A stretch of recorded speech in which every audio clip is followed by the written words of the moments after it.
السلام على الإنسان وعلى علي الإنسان وعلى أولاد الإنسان وعلى أصحاب الإنسان. تمام مومنین مومنات، شہداء، علماء، آیات عزام، تمام خدمت گزاران محمد و آل محمد علیہ السلام جو دنیا سے گزر گئے، حاضرین مجلس کے مرحومین اور بطور خاص المرتضی سینٹر کے منتظمین کے مرحومین کے لیے سورۃ الفاتحہ. بسم اللہ الحمد للہ رب العالمین ایاک نعبد وإیاک نستعین صراط الذین أنعمت عليهم غير المغضوب عليهم.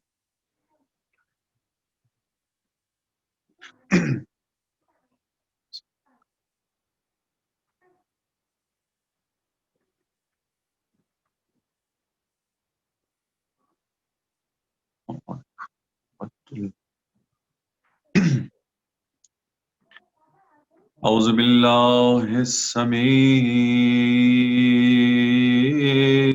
العليم من الشيطان الرجيم. بسم الله الرحمن الرحيم. الحمد لله الذي هدانا لهذا وما كنا لنهتدي لولا أن هدانا الله. والصلاة والسلام على سيدنا ونبينا وحبيب إلهنا أبي القاسم محمد. اللهم صل على محمد وعلى آله الطيبين الطاهرين المعصومين المظلومين،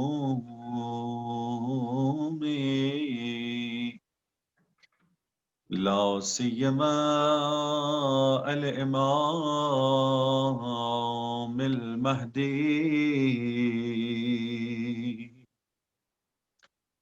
أجل الله تعالى فرجاه، ولعنة الله على أعدائهم أجمعين. مولا امام زمانہ علیہ السلام کی یاد کو تازہ کرتے ہیں، ان کے لیے دعا کرتے ہیں. اللهم صل على محمد وآل محمد وعجل فرجهم. خصوصاً ان کی صحت کے لیے اور ان کے ظہور کے لیے سب مل کر کے، خصوصاً بچے اپنے ہاتھوں کو بلند کریں اور اپنے مولا کے لیے دعا کریں. بسم اللہ الرحمن الرحیم. اللهم كل وليك الحجة ابن الحسن صلواتك عليه وعلى آبائه في هذه الساعة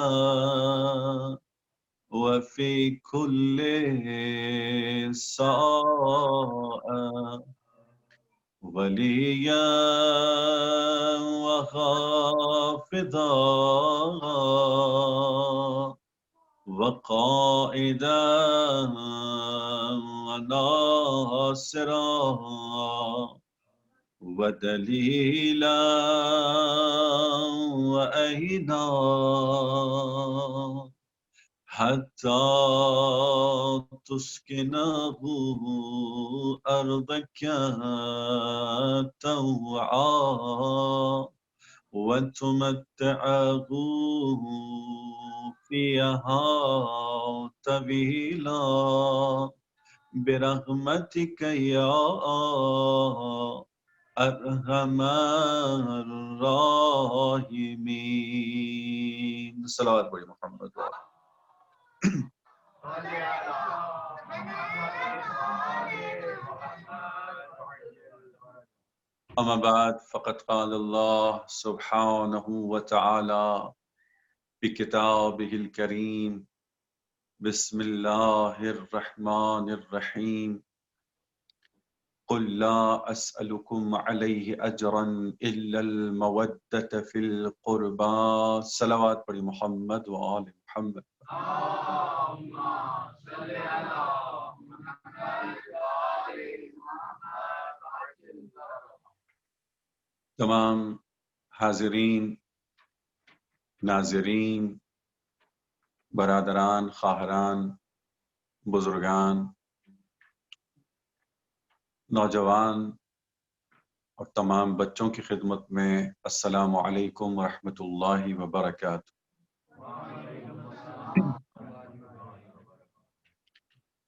محبت خدا اور مودت اہل بیت علیہم السلام ہمارا عنوان ہے، اور آج کا دن 40 یا چہلم کا دن ہے، جو منسوب ہے امام حسین علیہ السلام سے، اور جو منسوب ہے امام سجاد علیہ السلام، بی بی زینب سلام اللہ علیہا، اور اسی طرح قافلے میں موجود دوسری بیویوں سے جن پر ہمارا سلام و درود ہو. پروردگار کا شکر ادا کرتے ہیں کہ آج ہم زندہ ہیں اور اپنے امام کو پرسہ دے رہے ہیں، شہزادی کائنات کو پرسہ دے رہے ہیں. آج کی یہ مجلس آخری مجلس ہے، اور ہم کوشش یہ کریں گے کہ وہ اہم نکات آپ کی خدمت میں پیش کریں جن کی ہم سب کو بہت ضرورت ہے، ورنہ یہ موضوع تو بہت وسیع ہے، اس پر کم از کم 30-40 مجلسیں ہو سکتی ہیں. لیکن بہرحال ہماری کوشش یہی رہی کہ بطور تشویق و ترغیب اور موٹیویشن کے میں وہ نکات پیش کروں تاکہ ہمارے دل میں محبت پروردگار بڑھے، مودت اہل بیت علیہم السلام بھی بڑھے، تاکہ ہم اپنے مقصد تک پہنچنے کی بھرپور کوشش کر سکیں. صلوات پڑھی محمد وآل محمد. اللهم صل على محمد وآل محمد. اب عزیزان محترم، اگر سورہ شورى کی اسی آیت پر ایک اور نقطہ پیش کر دیا جائے تو میں سمجھتا ہوں اس آیت کا ایک اور گوشہ ہمارے لیے واضح ہو جائے، اور وہ یہ ہے کہ اس آیت میں پروردگار عالم نے اجر رسالت کے طور پر اصحاب کی محبت یا اصحاب کی محبت کو واجب قرار نہیں دیا۔ اس آیت میں پروردگار نے مومنین کے خاندان یا ان کے خانوادوں کی محبت کو واجب قرار نہیں دیا، بلکہ یہ کہا کہ تم اجر رسالت کی ادائیگی کے لیے رسول اللہ کے اقربا، رسول اللہ کے اہل بیت سے محبت کرو جو واجب ہے۔ صلوات پڑھی محمد وآل محمد۔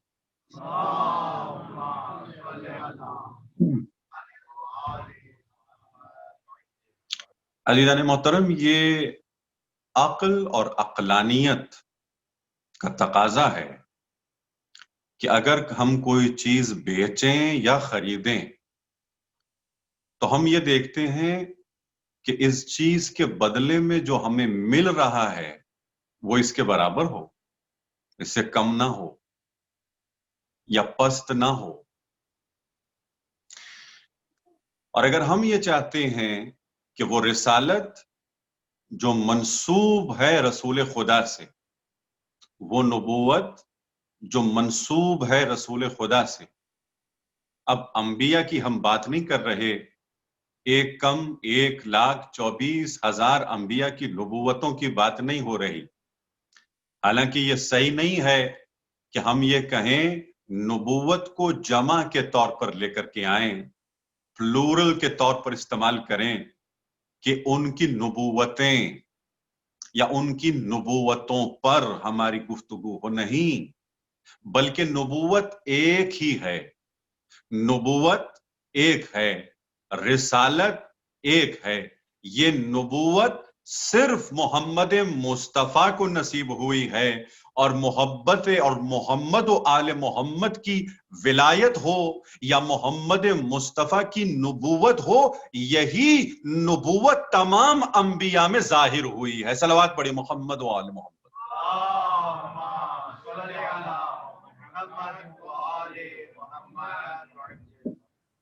تو نبوت ایک ہے، ولایت ایک ہے جو انبیاء میں ظاہر ہوئی، جو باقی تمام اولیاء میں ظاہر ہوئی ہے۔ تو عزیزان محترم، اب نبوت کے اجر کے لیے، رسالت کے اجر کے لیے اس منصب کو ڈھونڈنا ہے جو رسالت کے برابر ہو، جو نبوت کے برابر ہو۔ اور ہم نہیں بتلا سکتے، قرآن خود ہمیں بتلا رہا ہے کہ آؤ چلیں غدیر خم کے مقام پر، کہ جب اعلان ہوا یا ایھا الرسول بلغ ما انزل الیک من ربک، پہنچا دیجئے اس پیغام کو جو آپ پر نازل ہوا ہے۔ اور پھر فوراً بعد میں کیا کہا؟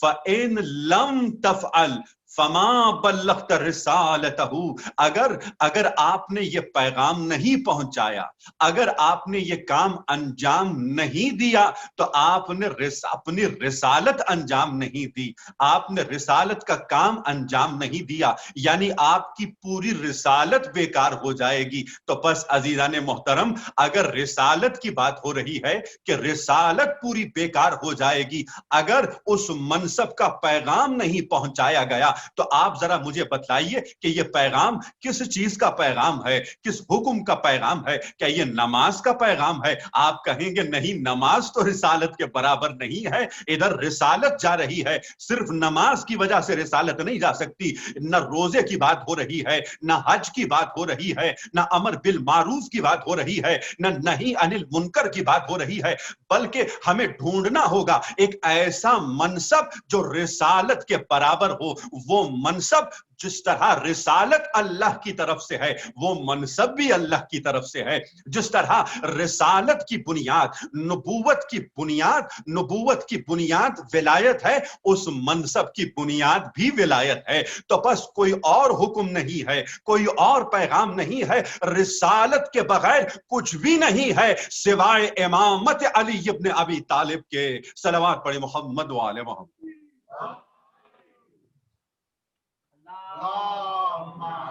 صل على محمد وآل محمد وعجل فرجهم. تو یہ منصب برابر ہے رسالت کے، ولایت برابر ہے رسالت کے. جسے ولایت نہیں ملتی اسے رسالت نہیں مل سکتی، جسے ولایت نہیں ملی اسے نبوت نہیں ملتی، جسے ولایت نہیں ملی اسے امامت بھی نہیں ملی. صلوات پڑھی محمد و آل محمد.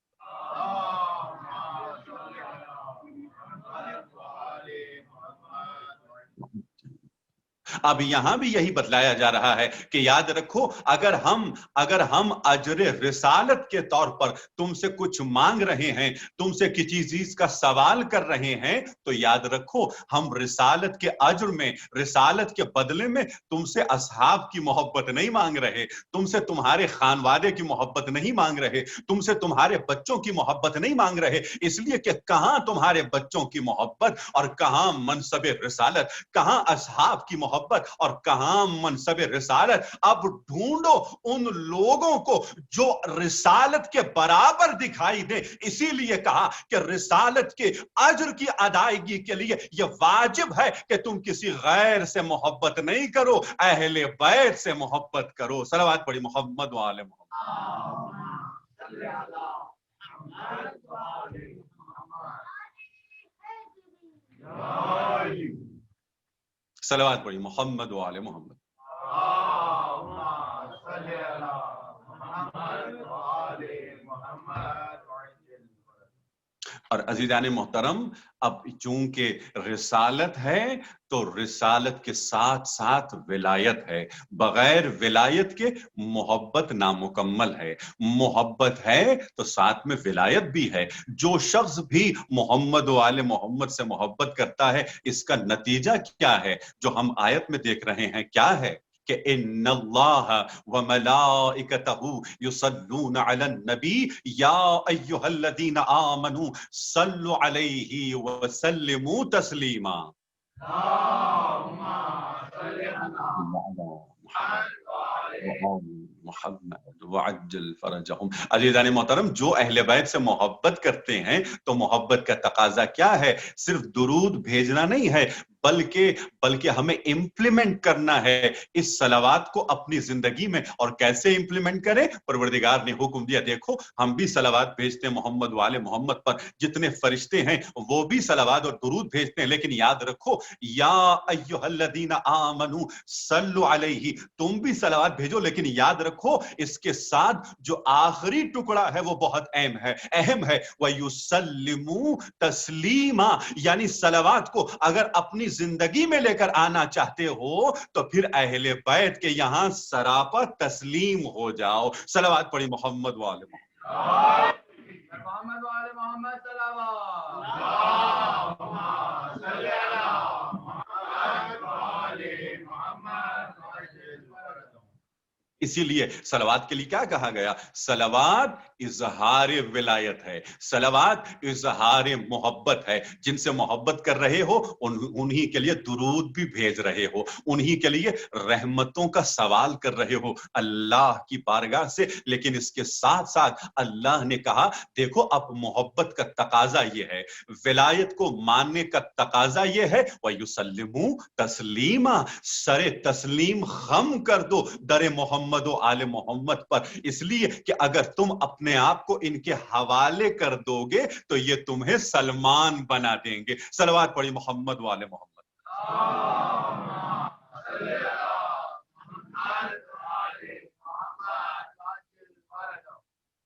اب دیکھیے عزیزان محترم، آخری زمانے میں شیطان کا ایک بہت بڑا حربہ کیا ہے؟ شیطان کا، جس طرح پہلے میں نے یہ کہا، ایک بہت بڑا حربہ یہ ہے کہ بچے والدین سے دور ہو جائیں. یہ بہت بڑا حربہ ہے. اور ایک اور حربہ کیا تھا کہ میاں بیوی ایک دوسرے سے دور ہو جائیں، ان میں خدا نخواستہ ناراضگیاں بڑھ جائیں، رنجشیں بڑھ جائیں اور پھر طلاق واقعہ ہو. جب یہ فیملی سٹرکچر ختم ہو جائے تو ظہور دور سے دور ہوتا جائے گا. اور جب ظہور دور ہو جائے گا تو پھر کسے فائدہ ہوگا؟ شیطان کا فائدہ ہوگا، شیطان کو فائدہ ہوگا. کیوں؟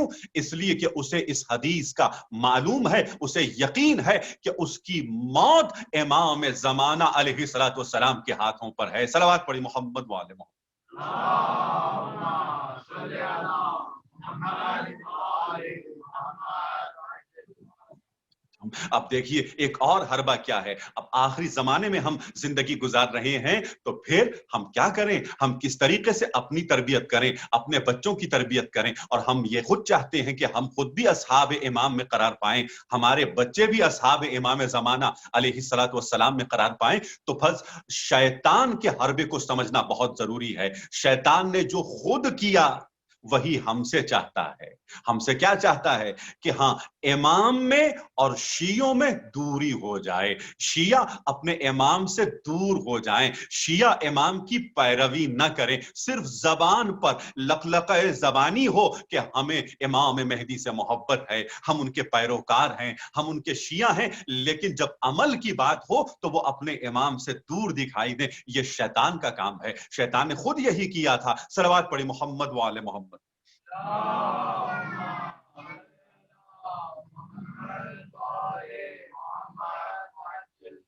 عزیزان محترم دیکھیے, اسی لیے قرآن کریم میں پروردگار عالم نے کیا حکم دیا, یا ایھا الذین آمنوا اتقوا اللہ, اے ایمان والو. دیکھو ایمان پہلے ہے, ایمان کی شرط ہے. ایمان کے فوراً بعد کیا کہا, اتقوا اللہ, اتقوا اللہ.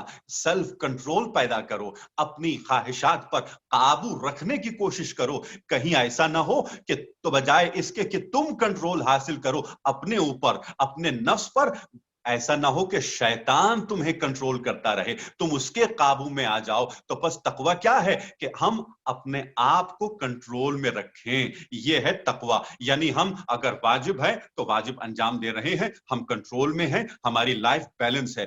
اگر گناہ کی بات ہو رہی ہے, اگر گناہ سامنے ہے تو ہم گناہ سے دور ہیں. یہ تقوی ہے. کیوں, کیسے کر سکتے ہیں؟ اس لیے کہ ہاں ہم اپنے آپ کے کنٹرول میں ہیں, ہم شیطان کے قابو میں نہیں ہے. اسی کو تقوی کہتے ہیں. تو پس ایمان, تقوی, اور فوراً بعد کیا کہا, وَكُونُوا مَعَ الصَّادِقِينَ. اب صرف ایمان کافی نہیں ہے, صرف تقوی کافی نہیں ہے. اگر یہ چاہتے ہو کہ تمہارا ایمان بھی محفوظ رہے, تمہارا تقوی بھی محفوظ رہے, تو کیا کریں, وَكُونُوا مَعَ الصَّادِقِينَ. صادقین کے ساتھ ہو جاؤ, صادقین کے ساتھ زندگی گزارو, صادقین کی معیت میں رہو. سلمان نے کہا, یا رسول اللہ یہ صادقین کون ہیں؟ تو رسول اللہ نے کہا, یہ صادقین علی ہیں اور اولاد علی ابن ابی طالب ہیں. صلوات پڑھی محمد والے محمد. اللهم صل على محمد وآل محمد وعجل فرجنا حیدری. رسول خدا نے کہا کہ صادقین سے مراد وہ نہیں ہیں جو صرف سچ بولتے ہیں. صادقین وہ ہیں جن کی زبان بھی راست ہے, جن کا پورا وجود بھی راست ہے, جن کا کردار بھی راستی پر مبنی ہے, سچائی پر مبنی ہے, صداقت پر مبنی ہے. صرف سچ بولنے والے اس آیت میں صادقین نہیں ہیں, بلکہ وہ جن کا پورا وجود صداقت ہے, وہ سراپا صداقت ہیں. ان کے لیے یہ کہا گیا. رسول خدا محمد مصطفیٰ صلی اللہ علیہ وآلہ وسلم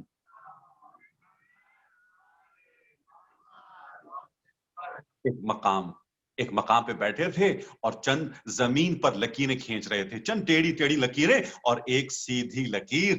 پوچھنے والوں نے پوچھا, یا رسول اللہ ہمیں سمجھ میں نہیں آ رہا, آپ رسول اللہ ہیں, آپ نبی خدا ہیں, آپ حبیب اللہ ہیں, آپ معصوم ہیں, آپ کے پاس علم لدنی ہے, آپ کوئی کام بغیر حکمت کے نہیں کرتے. آپ اگر زمین پر لکیریں کھینچ رہے ہیں تو ان لکیروں کا کوئی مقصد ہے, ان کے پیچھے کوئی فلسفہ ہے, آپ ہمیں بتلائیں. تو رسول خدا نے کیا کہا, دیکھو ان تمام لکیروں میں صرف ایک لکیر ہے جو سیدھی ہے, اسٹریٹ ہے. اور ہمیں اس لکیر کی ضرورت ہے. تمہیں سمجھانے کی کوشش کر رہا ہوں کہ دیکھو تمہاری زندگی میں جتنے دوسرے راستے ہیں وہ گمراہی کی طرف لے جانے والے ہیں. صرف ایک راستہ ہے, صرف ایک راستہ جو تمہیں اللہ تک پہنچا دے گا. ایک راستہ ہے صرف, کوئی اور راستہ تمہیں اللہ تک نہیں پہنچا سکتا. تو پھر یا رسول اللہ یہ راستہ کون سا راستہ ہے؟ تو پھر کیا کہا کہ علی هو الصراط المستقیم. اگر صراط مستقیم پر رہنا چاہتے ہو تو علی مرتضی کے ساتھ رہو. محمد وآل محمد بلند تر صلوات.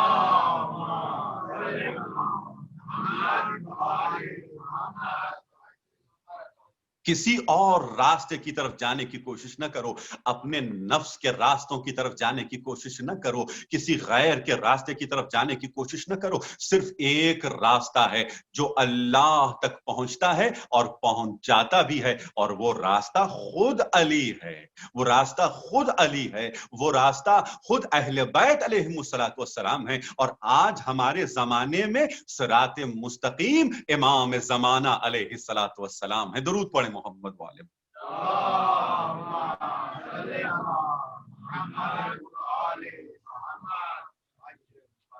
اب شاید کوئی یہ کہے کہ قبلہ میں تو بس نماز پڑھ رہا ہوں, اپنے روزے بھی رکھتا ہوں, میں تو حج کے لیے بھی گیا ہوں, میں زیارات کے لیے بھی جاتا ہوں, میں قرآن کی تلاوت بھی کرتا ہوں, تو پھر کیا ضروری ہے کہ ہم اہل بیت سے بھی محبت کریں؟ کیا ضروری ہے کہ ہم ولایت علی ابن ابی طالب کو بھی مانیں؟ کیا ضروری ہے کہ ہم امام زمانہ کی ولایت کو بھی مانیں؟ تو دیکھیں قرآن نے تو خود کہہ دیا کہ صراط مستقیم ایک ہے نا. ہم اپنی طرف سے کوئی راستہ نہیں بنا سکتے کہ ہاں بس نمازی ہیں تو بس صحیح چل رہے ہیں, اگر روزے دار ہیں تو صحیح چل رہے ہیں. نہیں, اس راستے میں نماز ہے, اس راستے میں روزہ بھی ہے, اس راستے میں ریاضت بھی ہے, لیکن جس طریقے سے علی بتلائیں ویسی نماز, جس طریقے سے علی بتلائیں ویسا روزہ, جس طریقے سے علی حکم دیں ویسا روزہ, ویسا حج, ویسا امر بالمعروف, اور ساری عبادتیں اس وقت قبول ہیں, اس وقت قبول ہیں جب علی ابن ابی طالب کی محبت اور ولایت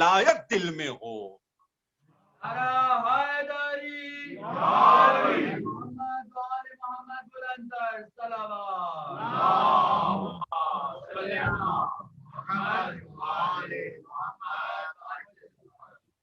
بس عزیزان محترم دیکھیے, محبت کا نتیجہ کیا ہے؟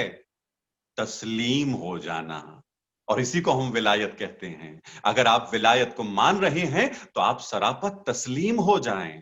جو مولا آپ سے چاہتے ہیں آپ وہی انجام دیں. اسی لیے ہم زیارتوں میں, آج بھی آپ نے زیارت اربعین کی حتماً تلاوت کی ہوگی, ہم نے وہاں کیا کہا؟ مولا امام حسین سے بے ابی انت و امی, میرے ماں باپ آپ پر قربان, میرے ماں باپ آپ پر قربان. زیارت جامعہ کبیرہ میں کیا کہتے ہیں؟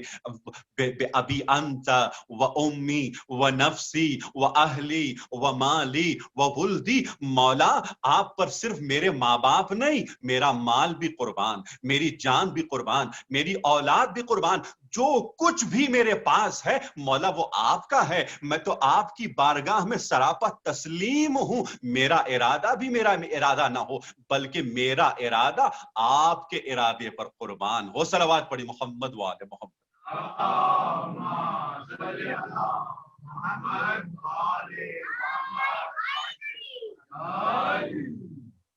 عزیزان محترم دیکھیے, بہت ہی اہم مرحلہ ہے, بہت اہم مرحلہ ہے. میں نے شروع میں کہہ دیا, شیطان نے خود کیا کیا جو وہ ہم سے بھی چاہتا ہے. اس نے کہا پروردگار مجھے اس سجدے سے معاف کر دیں, میں آدم کو سجدہ نہ کروں, میں حجت خدا کو سجدہ نہ کروں, میں تیرے نمائندے کو سجدہ نہ کروں. اب سجدے کے معنی کیا ہیں؟ کیا وہاں عالم ملکوت میں فرشتوں کے ہمارے طرح کے جسم ہیں کہ جس طریقے سے ہم سجدہ کرتے ہیں, اپنی پیشانی زمین پر رکھتے ہیں, اپنی ہتھیلیاں زمین پہ رکھتے ہیں, اپنے گھٹنے, بہرحال جتنے اعضاء ہیں ہم زمین پہ رکھتے ہیں تو سجدہ کرتے ہیں. کیا یہی سجدہ ہے؟ کہا نہیں, عالم ملکوت میں فرشتوں کے جسم نہیں ہیں ہماری طرح. پھر سجدہ کیا ہے؟ سجدہ یعنی سراپا تسلیم ہو جانا, سجدہ یعنی سامنے موجود حجت خدا کو تسلیم کرنا, حجت خدا کی ولایت کو مان لینا. تو بس سجدہ اگر شیطان نے نہیں کیا تو بس حجت خدا کی ولایت کو نہیں مانا، اسی لیے کیا کہا، اے پروردگار مجھے اس سجدے سے معاف کر دے، میں پھر تیری اتنی عبادت کروں، اتنی عبادت کروں، لاکھوں سال عبادت کروں کہ تو راضی ہو جائے۔ رب کی آواز آئی، پروردگار کی آواز آئی، کہا نہیں، وہ عبادت نہیں ہے جس میں ولایت نہ ہو۔ صلوات پڑھی محمد وآل محمد۔ اللهم صل على محمد وآل محمد وعجل فرجهم. نعرہ حیدری، محمد وآل محمد بلندر صلوات. اللهم صل على محمد وآل محمد. وہ عبادت نہیں ہے جس میں ولایت کا نور نہ ہو، ولایت ہے جس کے ذریعے، جس کے توسط عبادتیں قبول ہوتی ہیں۔ عزیزان محترم، اسی لیے جب حضرت موسیٰ کے زمانے میں شیطان سے کہا گیا، حضرت موسیٰ نے کہا، شیطان چاہو تو ہم تمہاری شفاعت کریں، اے شیطان اگر چاہو تو ہم تمہاری سفارش کریں۔ حضرت موسیٰ آئے اللہ کی بارگاہ میں، کہا پروردگار اگر تو چاہے تو شیطان حاضر ہے توبہ کرنے کے لیے، کیا کوئی شرط ہے؟ کہا وہی شرط جو پہلے تھی کہ وہ آدم کو سجدہ کرے، آدم کے یہاں سراپا تسلیم ہو جائے۔ آج کہاں جائے پروردگار؟ کہ آج بھی قبر آدم موجود ہے، جا کر قبر آدم کو سجدہ کرے تو ہم اس کی توبہ کو قبول کریں گے۔ صلوات پڑھی محمد وآل محمد۔ اللهم صل على محمد وآل محمد.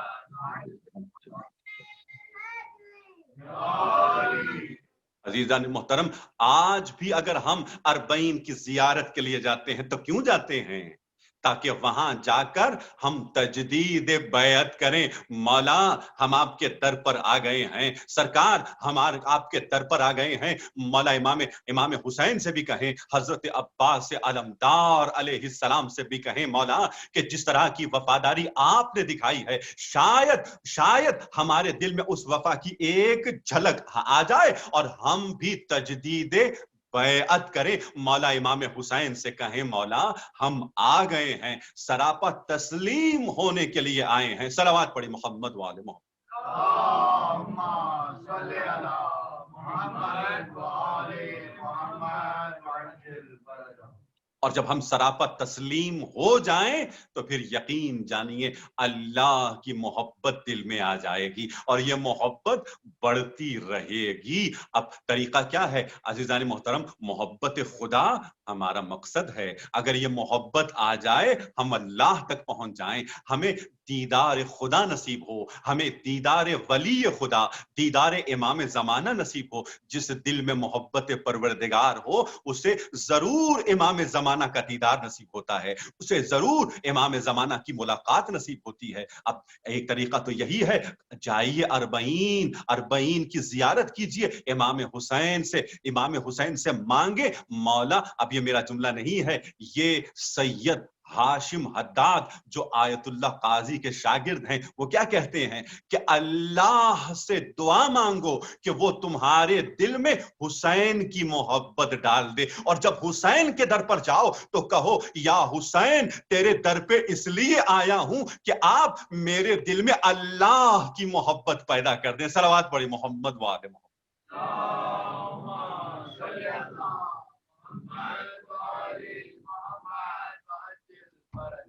اس کو پریکٹیکلی انجام دیں عزیزان محترم۔ یہ خطابت نہیں ہے، یہ میں آپ کو پریکٹیکل میسیجز دے رہا ہوں کہ ہاں پروردگار سے کیا مانگے؟ پروردگار میرے دل میں حسین کی محبت آ جائے اور پھر یہ محبت بڑھتی رہے۔ اپنی اولاد کے لیے بھی یہی دعا کیجئے۔ اور پھر امام حسین سے کیا مانگے؟ مولا ہمیں اللہ کی محبت چاہیے، کاش ہمارے دل میں یہ جو محبت ہے، کمزور محبت ہے، یہ محبت بڑھ جائے اور ہم محب خدا بن جائیں، ہم عاشق خدا بن جائیں۔ عزیزان محترم، اس منزل پر میں 2-3 جملے بہت مختصر آپ کے لیے پیش کروں کہ کیسے یہ محبت ہمارے دل میں آئے اور یہ محبت بڑھتی بھی رہے۔ صلوات پڑھی محمد وآل محمد۔